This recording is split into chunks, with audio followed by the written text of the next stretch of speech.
Hello, everybody. Scott Golden here with the Golden Opportunities Coaching and Pro Wrestling Logic YouTube channels. Welcome to those of you who are new. Welcome back to those of you who are seasoned veterans of what we do around here. What we do around here is bring about conversations of a psychological, mental health, and interesting paradigm. Actually, no, that's my main channel.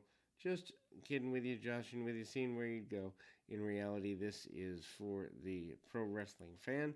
Got over 1,800 of these, and ultimately, new school, old school, and all points in between pro wrestling related review series. And we're going to add interviews coming the fall when my schedule opens up a little bit.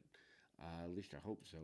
But not knowing exactly where I'm going with a potential move coming, and all of that kind of probably putting the interviews on hold at least till the fall. But anyhow, those will return, as will the audio reviews, as is with the All Star Wrestling series. We've got some Coliseum video stuff coming up. I'm going to finish off the Smoky Mountain series. That'll be about 200 deep when it's finished. We've got UWF, we've got WCCW, and all points in between with already complete. So, would love your feedback on all of that stuff. In any event, this is the May 3rd, 1980 edition of the All Star Wrestling Review Series, hosted by Vince McMahon, Bruno Sammartino, including Sammartino conducting a ringside interview with Tor Kimura and Freddie Blassie. Bobby Duncombe with Captain Lou Albano defeating Dominic DeNucci via countout 7-10 after ramming DeNucci into the ring post while both are rolling on the floor and then re-entering the ring before the 10 count. Bobby Duncombe has been here on and off, not really consistently in the last maybe month or so, but it's there. Of course, DeNucci, former tag team champion with Dino Bravo and other partners. Duncombe comes in mainly for the idea of a feud run with Bob Backlund. He's gone by later in 1980, but he's here for a while anyway.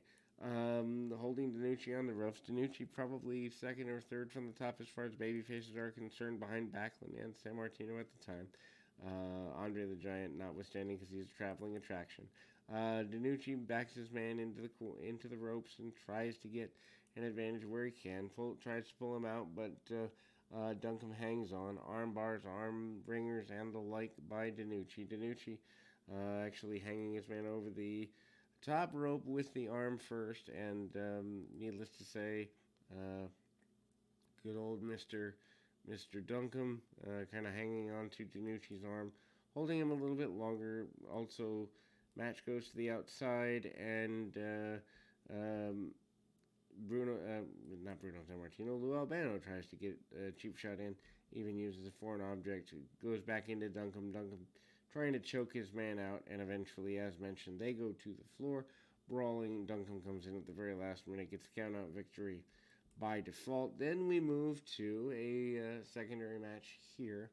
This goes into the land of Larry Sharp defeating Charlie Brown 626 with a pile driver. We've seen Sharp over the last several weeks, although seems to be maybe a different television taping or different grouping.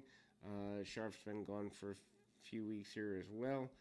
Sharp, of course, running the Monster Factory and going against Charlie Brown, on again, off again, enhancement talent.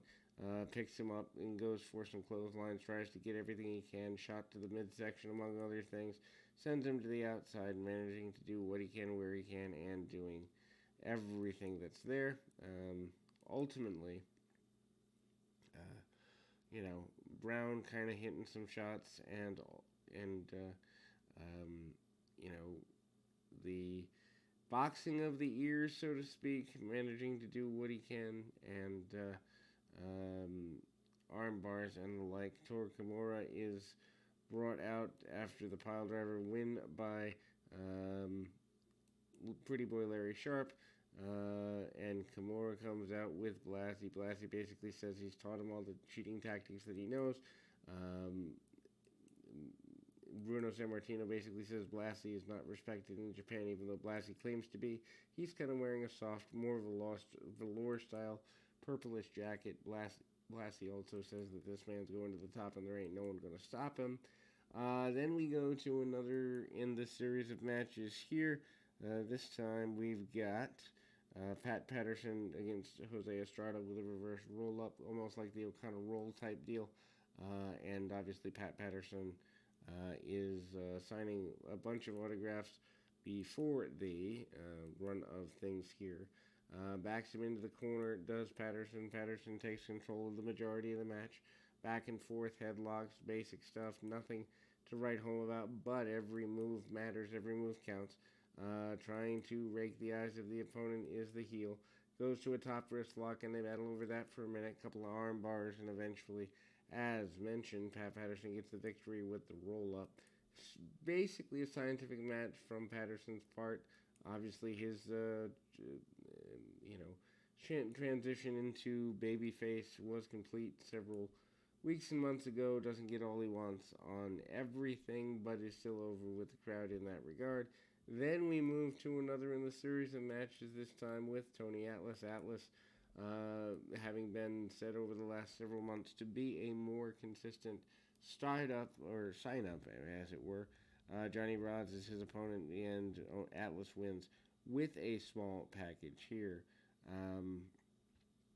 Johnny Rods, 458 with the small package, gets defeated by Tony Atlas, and again, we kind of go in that general direction with Atlas using the majority of kind of like power maneuvers.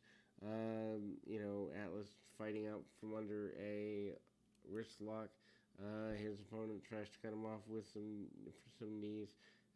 Atlas not nearly as powerful, no pun intended, on the canvas, and that's easy to see. Atlas hits a body slam and a couple of military press attempts and other power-related maneuvers.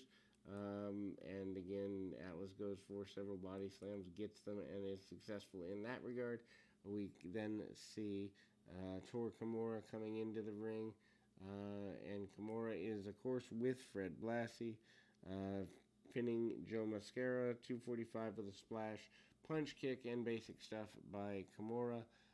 Blassie is very happy with his man on the top rope splash, almost akin to a Superfly style splash, only a lot more heavy because Kimura is more heavy. Kimura with punches, kicks, chops, and biting, and any other underhanded tactic he can get. That will close us for today. We will be back with more right after this.